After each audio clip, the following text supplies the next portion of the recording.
Hello friends, welcome back to my YouTube channel. যারা বিভিন্ন কলেজে ফার্স্ট সেমিস্টারে পড়ছো তাদের ইএনভিএস সাবজেক্টটি কম্পালসারি থাকায় ইএনভিএস সাবজেক্টের সিলেবাস অনুযায়ী একটি সিরিজ আমি কন্টিনিউ করছি, যার দুটো চ্যাপ্টার অলরেডি কমপ্লিট হয়ে গেছে। যারা এখনও দেখোনি তারা প্রিভিয়াস ভিডিওগুলো দেখতে পারো।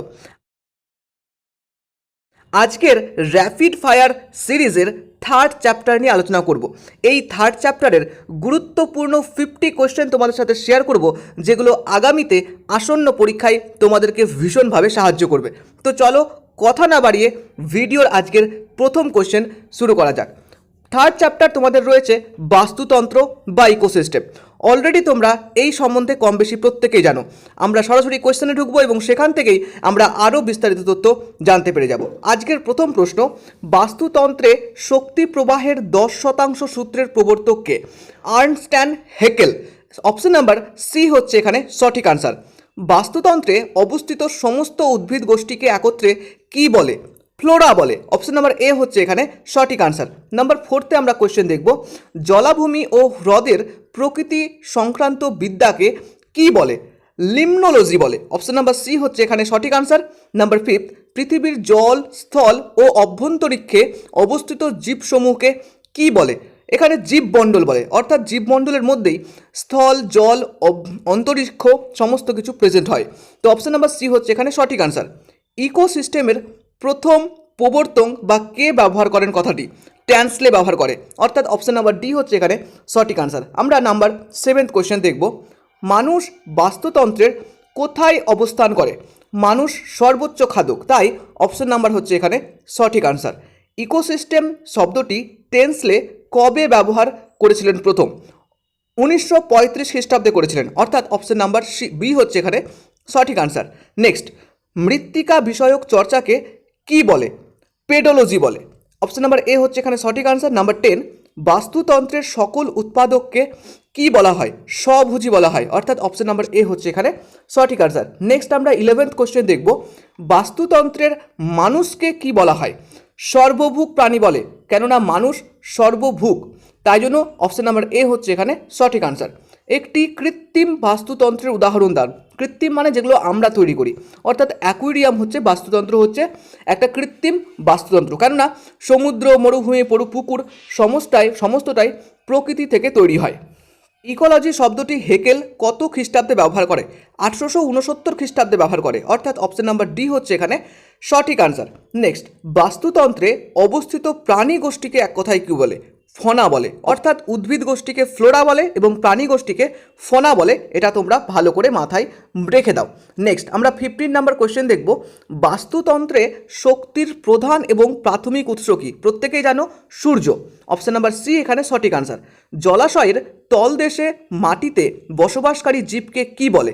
বেন্টস বলে, অর্থাৎ পুকুর বা জলাশয়ের তলদেশে যেসব প্রাণী ব্যবহার করে তাদেরকে বেন্টস বলে। এবং প্ল্যাঙ্কটন হচ্ছে যে সমস্ত আণুবীক্ষণিক যন্ত্র, মানে আণুবীক্ষণিক প্রাণী, ক্ষুদ্র উদ্ভিদ, সেগুলোকে প্ল্যাঙ্কটন বলে, অর্থাৎ জলের স্রোতের সঙ্গে এরা ভেসে এক জায়গা থেকে অন্য জায়গায় চলে যায়। চলো নেক্সট দেখবো আমরা 17 নাম্বার, পরিবেশের গঠনগত ও কার্যগত একককে কি বলে? বাস্তুতন্ত্র বলে, কারণ আমরা বাস্তুতন্ত্র চ্যাপ্টার পড়ছি, তো পরিবেশের গঠনগত এবং কার্যগত একক কী বলে? বাস্তুতন্ত্র বলে। নেক্সট দেখব, কোনো বাস্তুতন্ত্রের প্রজাতির ক্রিয়াকলাপের জন্য প্রয়োজনীয় এলাকাকে কি বলে? নিচ বলে। যে এলাকাতে বাস্তুতন্ত্রের ক্রিয়াকলাপ হয় সেই এলাকাটাকে বলা হয় নিচ।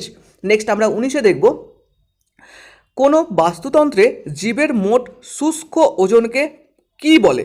19 নম্বর অপশন হবে জীবভর, অর্থাৎ সমস্ত শুষ্ক যে ওজন বাস্তুতন্ত্রে সেটাকে জীবভর বলে। নেক্সট 20 কোশ্চেন হচ্ছে, বাস্তুতন্ত্রে শক্তি প্রবাহ কি প্রকৃতির হয়?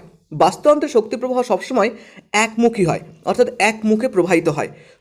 জলের গভীরে যেসব প্রাণী স্বাধীনভাবে সাঁতার কেটে বেড়াতে সক্ষম তাদের কি বলে? আমি একটু আগেই বললাম, সেটাকে প্ল্যাঙ্কটন হচ্ছে ভেসে যায় এবং নেকটন হচ্ছে সাঁতার কাটতে নিজে সাঁতার কাটতে পারে, মানে সক্ষম আর কি।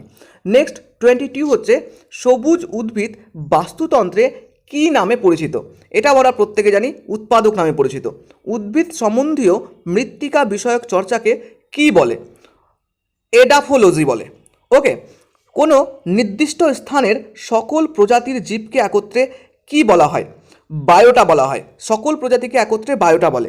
নিচ শব্দটি প্রথম কে ব্যবহার করে, গ্রিনলে ব্যবহার করে। ওকে, চলো নেক্সট হচ্ছে 26, অধিকাংশ ক্ষেত্রে বিয়োজকরা কি প্রকৃতির হয় বা কি হয়? অধিকাংশ ক্ষেত্রে বিয়োজকরা সবসময় মৃতজীবী হয়। ওকে, স্থির জলের বাস্তুতন্ত্রকে কি বলে?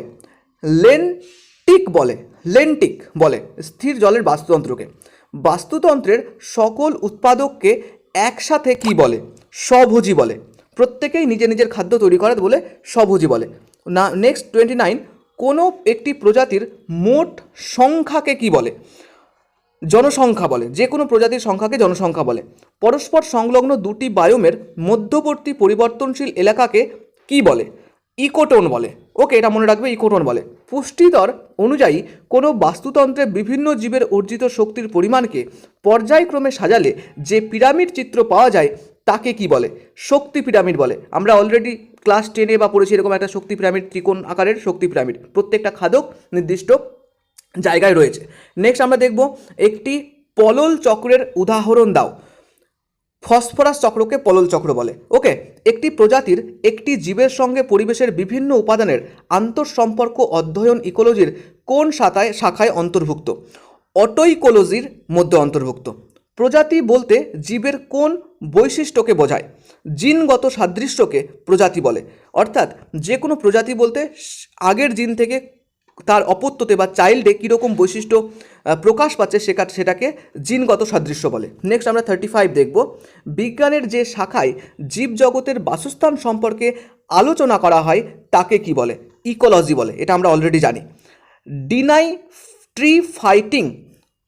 ডিনাইট্রিফাইং ব্যাকটেরিয়া কি? সিউডোমোনাস হচ্ছে এই ব্যাকটেরিয়া। পরিবেশের জীবজাত ও অজীবজাত উপাদানগুলির মধ্যে পারস্পরিক সম্পর্কের ভিত্তিতে গড়ে ওঠা বাস্তুতান্ত্রিক একককে কি বলা হয়? বায়োম বলা হয়। একটু আগে বায়োম বললাম কি, তাহলে বাস্তুতান্ত্রিক একককে বায়োম বলে। যে কোনো পরিবেশজাত, জীবজাত এবং অজীবজাতর উপাদানগুলিকে একসঙ্গে যে সম্পর্ক তৈরি হয় তার একককে বায়োম বলে। নেক্সট আমরা দেখব 38, যে সকল খাদক শ্রেণী উৎপাদক বা সবুজ উদ্ভিদের উপর নির্ভরশীল তাকে কি বলে? এটাও তোমরা প্রত্যেকে জানো, প্রাথমিক খাদক বলে, তাই না? প্রবাহমান জলধারার বাস্তুতন্ত্রকে কি বলে? লোটিক বলে। ওকে, অপশন নাম্বার বি হচ্ছে এখানে সঠিক আনসার। পুষ্টিস্তর অনুযায়ী কোনো বাস্তুতন্ত্রে উপস্থিত জীবের সংখ্যাকে পরস্পর সাজালে যে পিরামিড চিত্র পাওয়া যায় তাকে কি বলে? অপশন নাম্বার সি হচ্ছে সঠিক আনসার, সংখ্যার পিরামিড বলে। আক্ষরিক অর্থে ইকোলজি কথার অর্থ কী? উদ্ভিদের পরিচর্যা সম্পর্কিত বিজ্ঞান। সুন্দরবনের কুমিরের সঙ্গে পরিবেশের আন্তঃসম্পর্ক সমালোচনা ইকোলজি কোন শাখার অন্তর্ভুক্ত? অটোইকোলজি। ওকে, নেক্সট, অগভীর বাস্তুতন্ত্র ধারণাটি যে প্রথম প্রবর্তন করে তাকে আর্নে নেস বলে। জলের উপরিতলের ভাসমান ক্ষুদ্র ক্ষুদ্র জীবকে কি বলে? প্ল্যাঙ্কটন বলে। একটু আগে আমি এটা আলোচনা করলাম। নেক্সট, নাইট্রোজেনকে মাটিতে নাইট্রেট রূপে স্থিতিকরণে সাহায্য করে যে ব্যাকটেরিয়া তাকে কি বলে? রাইজোবিয়াম বলে। ওকে, নেক্সট হচ্ছে, ইকোলজি শব্দটি কোন ভাষা থেকে এসছে? গ্রিক থেকে এসছে। উদ্ভিদ, প্রাণী ও কীটপতঙ্গের দেহাবশেষ বিয়োজিত হয় কিসে পরিণত হয়? হিউমাসে পরিণত হয়। কে প্রথম নিচ এর শ্রেণী বিভাজন করেন? ওডাম করে। নিচ যেটা বলেছিলাম সেটাকে ওডাম করে। পারস্পরিক সহায়তার মাধ্যমে বহু সংখ্যক ভিন্ন প্রজাতির একত্রে বসবাসকে কি বলা হয়? জীববৈচিত্র্য বলে। পুষ্টিতন্ত্র অনুযায়ী জীবভরের পরিমাণ পরপর সাজালে যে পিরামিড চিত্র পাওয়া যায় তাকে জীবভর পিরামিড বলে। আজকের র্যাপিড ফায়ারের 50 কোয়েশ্চেন অলরেডি আলোচনা করলাম। 51 হচ্ছে, বাস্তুতন্ত্রে অর্জিত শক্তির কত শতাংশ পরবর্তী পুষ্টি স্তরে প্রবাহিত হয়? 10% প্রবাহিত হয়। আর 10% যে সূত্র সেটাকে বলেছিল সেটা অবশ্যই তোমরা কমেন্ট করে জানিও। আর এই যে র্যাপিড ফায়ার সিরিজ সেটা আশা করি প্রত্যেকের ভালো লেগেছে। 3rd চ্যাপ্টার মোটামুটি কমপ্লিট। আমরা নেক্সট দিন 4th চ্যাপ্টারের গুরুত্বপূর্ণ যে প্রশ্নগুলো সেগুলো তোমাদের সাথে শেয়ার করব। তো চলো, দেখা হচ্ছে নেক্সট কোনো ভিডিওতে। প্রত্যেকে খুব ভালো থেকো, সুস্থ থেকো, ধন্যবাদ।